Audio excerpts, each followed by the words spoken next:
Hello, hello, hello. It's Nakia, you guys. It's Nakia with Impact on Lives Coaching and Consulting. I am your restoration coach, and I am joining you today because there's a lot that's on my heart to share.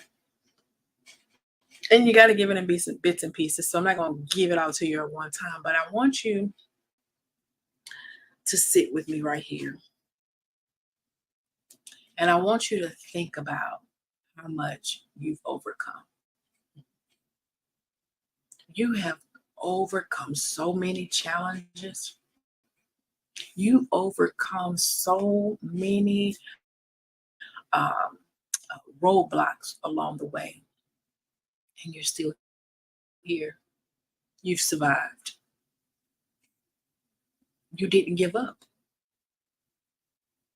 You had some fight in you, and for that, I am grateful. I am so excited that you decided not to give up.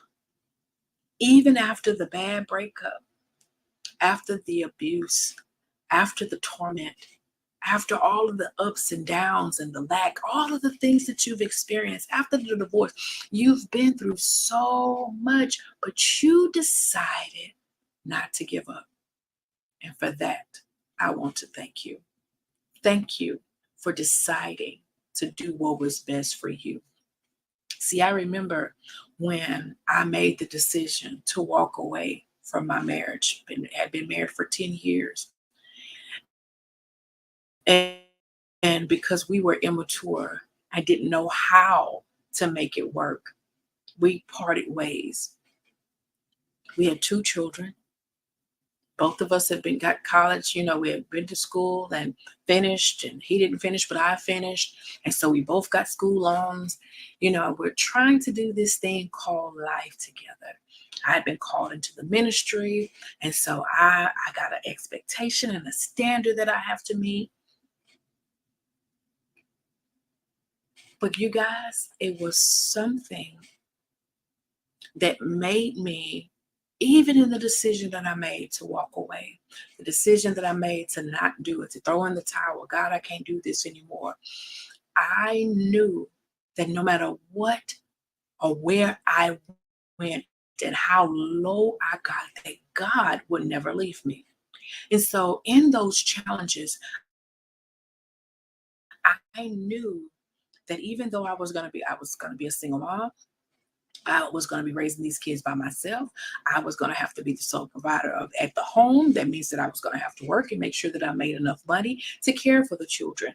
I knew that I was taking on a burden that was going to be hard, that was going to be challenging, that was really going to try me. And it did. There were many moments I wanted to give up. There were moments that I wanted to throw in the towel. There were moments that I wanted to say, screw it all or whatever. There were moments that I really didn't know what to do that led me to a second marriage. I'd been dating a couple of guys, and the guy I wanted didn't want to commit to me.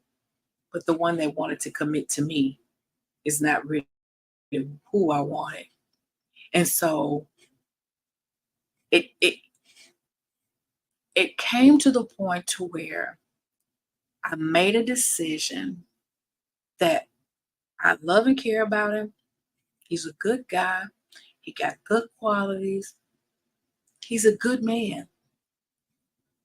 So why not marry him? And so I made a decision, emotional and irrational.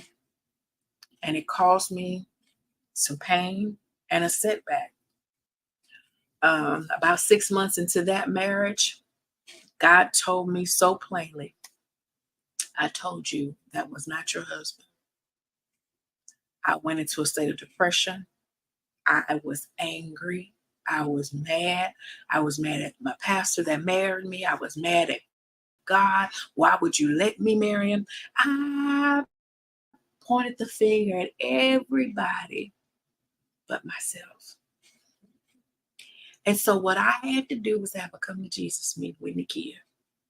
And in that moment is when I realized, girl, you done messed up. And you've done this. And now what do you do? And mind you, in all of this disclosure, this conversations that I'm having, I've had these with both of these men. These are not anything that I'm having with you that I have not had with them. But I want you to know that out of that place of settling, I knew that I had to do something different.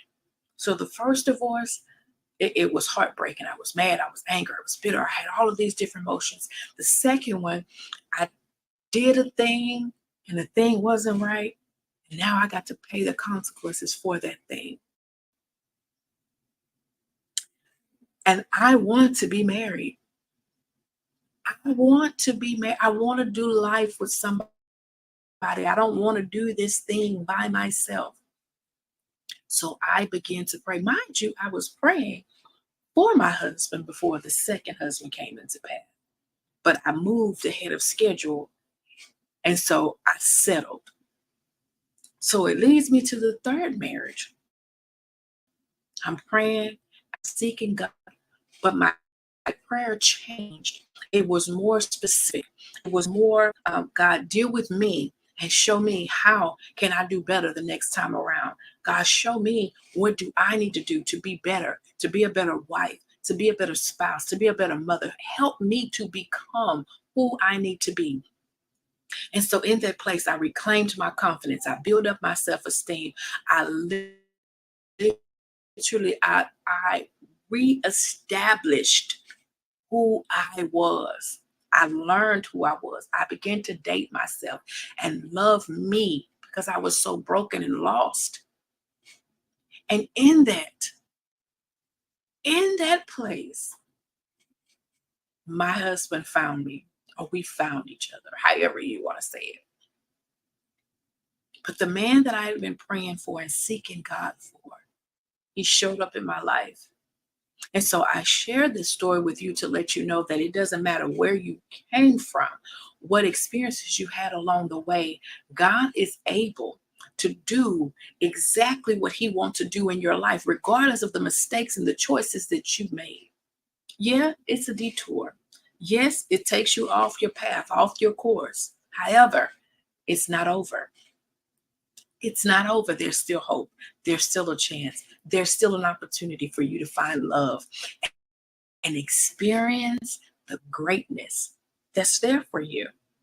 And so this Sunday, I'm going to be offering a pop-up session just for you that have been broken, that want to marry. You want to be married. You want to experience marriage in its fullness. Those of you that's been divorced, you may have multiple, just like me. And you want to do this thing called marriage again. You want to give it another shot, but you got some work you got to put in. I want you to join me this Sunday at 5:00 for this pop-up session. The cost is $19.95. Get in while it's that cost. It's $19.95 until 8/17 at 11:59 p.m. After that, the price will go up to $134.95. Get in while it's $19.95. You spend $20 at Cheddar's or the Starbucks, wherever y'all go for your thing. Invest in you so that you can become who you need to be in this season. I need you to know that you can do this. If you have any questions, you can ask me, put your questions in the comment section, but know that you can overcome this, and there is still hope. There is still joy. I'm sorry, I'm trying to click on the link here to get for you guys and not multitasking well. But I want you to know that there is still hope, that you can overcome any challenge that you are facing or have faced, and that you can reclaim your confidence. Join me Sunday so that I can help you, provide you need to become that woman that you're supposed to be, that virtuous woman. You don't have to know it all. but you need to know the right person to get you to the right place. I'm here for you. I love you, and I'll talk to you soon.